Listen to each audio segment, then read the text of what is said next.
Et bonjour à tous et bienvenue dans ce nouvel opus de NUM EPS Actu, le rendez-vous du numérique en EPS dans l'Académie de Montpellier. Voyons ensemble ce que nous réserve ce numéro 7 de février 2026 pour lequel nous sommes en présence de Pascal et Christelle. Au sommaire aujourd'hui, une grande nouveauté avec le lancement des podcasts du cercle NUMEPS. On enchaînera avec la présentation de scénarios pédagogiques enrichis par le numérique dans le champ 3 et plus précisément en STEP, en vous présentant également les outils associés. Ce sera l'occasion de faire un point également théorique sur la notion de feedback vidéo, ce retour d'information. Nous zoomerons sur une application et la présentation notamment de Laser EPS. Et pour finir, notre nouveau coin IA vous parlera des possibilités de formation pour apprivoiser l'intelligence artificielle.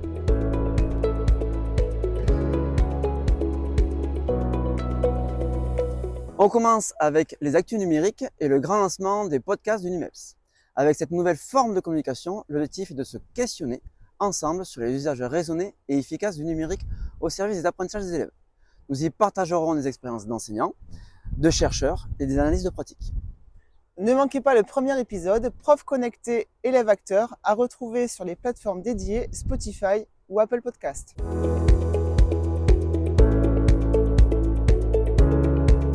On se retrouve avec Christelle et Pascal qui vont nous présenter leur SPEN dans l'activité STEP.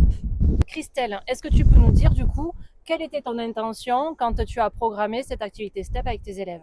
Oui, tout à fait. Alors l'intention de ce scénario pédagogique était de renforcer l'estime de soi des élèves tout en facilitant leur engagement dans un esprit de coopération. Et du coup, qu'est-ce que tu as mis en place au sein de tes leçons pour y arriver? Alors nous y sommes parvenus grâce à la mise en place d'un studio qui est un espace dédié à la vidéo au sein duquel les élèves peuvent analyser leurs prestations pour s'auto-évaluer. Un fichier Numbers vient renforcer cette analyse et permettre un suivi en vue d'une co-régulation, amenant les élèves à produire la meilleure performance possible. D'accord, je te remercie. Pascal, on va faire du coup un petit focus sur toi, ta partie de travail, ce que tu as pu apporter au STEP. Est-ce que tu peux nous en parler s'il te plaît? Avec la caméra de la tablette ou l'application vidéo différée, elle nous permet d'un point de vue RGPD de ne pas stocker les vidéos. Ceci permet aux élèves de pouvoir s'observer de manière différée sur la tablette ou sur un écran annexe.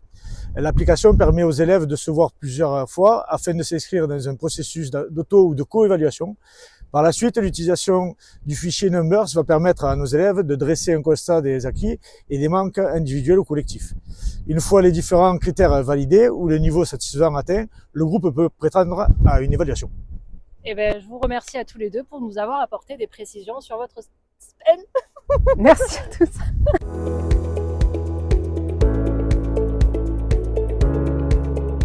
Alors on s'intéresse dans cette partie à l'importance du retour d'information, la notion de feedback vidéo. Et avec Fabrice Bruchon, nous définissons cette autoscopie comme l'occasion de confronter l'élève à l'image de son propre corps, avec toutes les incidences que ça peut avoir sur l'estime de soi des élèves et les vigilances auxquelles il nous faut faire vraiment attention. Le scénario de STEP nous montre toutes les plus-values possibles, mais on imagine aussi tout le travail de l'enseignant pour parvenir à installer un vrai climat favorable à l'exploitation de ces données. Effectivement, on peut également y associer les travaux de Potvin sur le feedback vidéo qui sont plutôt éloquents pour montrer à quelles conditions et dans quel moment ce feedback peut être utile pour la transformation motrice de l'élève ou son engagement motivationnel. Nous vous présentons dans la lettre une référence sur ce sujet.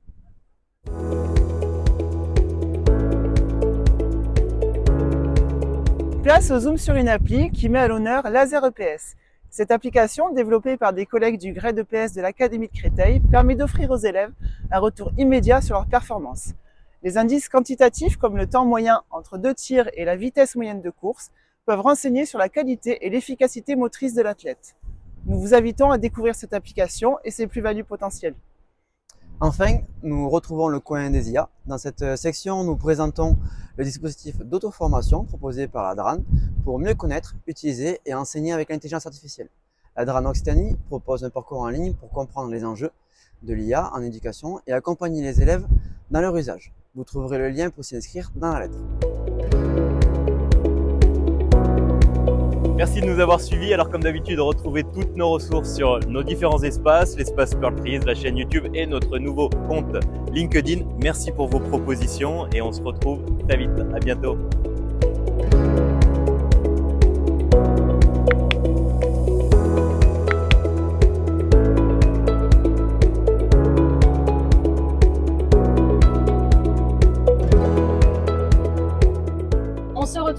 avec Christelle et Pascal qui vont nous donner... Non, on n'y est pas. Permis d'offrir aux élèves. Attends, je suis en train de mâcher mes cheveux. Quoi. Et ceci est agrémenté. Hop là, stop. Agrémenté. Du coup, Pascal, il me semble que tu as également contribué dans ce Spend Step, c'est pas facile. L'occasion de permettre à l'élève, je referai. Merci.